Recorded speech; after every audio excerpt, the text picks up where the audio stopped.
On the front page of the Business Courier this week, chunks of stone and concrete the size of footballs are falling from the Purple People Bridge into Cincinnati's Bicentennial Commons Park. The problem is not with the bridge itself, but with a massive stone and concrete pier that helps support it.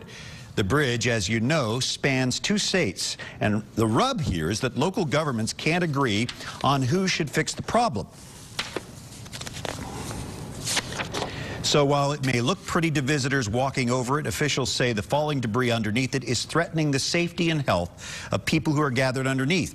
Cincinnati City Solicitor John Kerp has reached out to lawyers for the state and the city of Newport and the Newport South Bank Bridge Company. That is the nonprofit group that operates the Purple People Bridge. An engineering study commissioned by Cincinnati estimates repairs could cost as much as $185,000. So while Cincinnati looks to the Newport South Bank Bridge Company to make the repairs, the bridge company says it controls the bridge, not the piers under it. So the finger pointing regarding who's responsible rages on.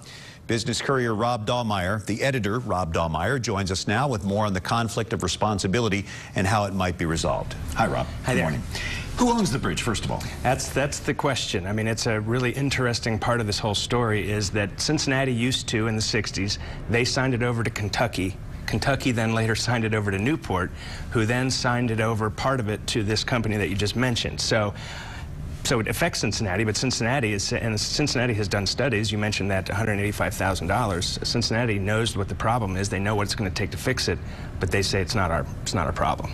This used to be a railroad bridge. I remember they talked about tearing it down and the cost of that, and finally decided to make it a pedestrian bridge. But the bridge is part of the structure, and then it sits on these stone piers. The stone pier is clearly on the Cincinnati side of the bridge. Right, right. But it's just like the river itself. Yeah, just like the river itself is sort of owned by Kentucky.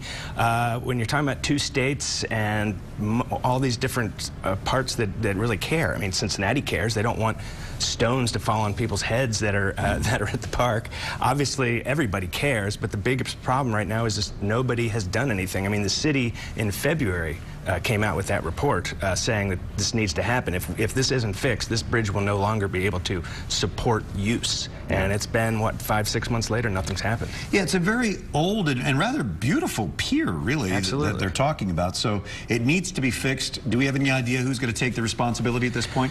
No. The city has told us that if nothing happens soon, they may just go ahead and fix it and sue. But they haven't done that yet. As a matter of fact, the last time we were over there, they didn't even have any caution tape. I mean, you can see there are areas where this stuff has fallen. These stones and concrete have fallen, but there's no like warning signs or anything there. You know, and that could be a problem. It's not necessarily a place where you would run down to and hang out, but it's clear that it's easy to get to the area where these football-sized chunks are falling from the bridge. They could do some serious damage. Absolutely. Hopefully this report will bring some attention. They'll at least get some caution tape up, and I'm sure you'll follow up to let us know who's going to pay for it. We certainly will. Absolutely. All right, Rob, thank you. Thanks, Brian.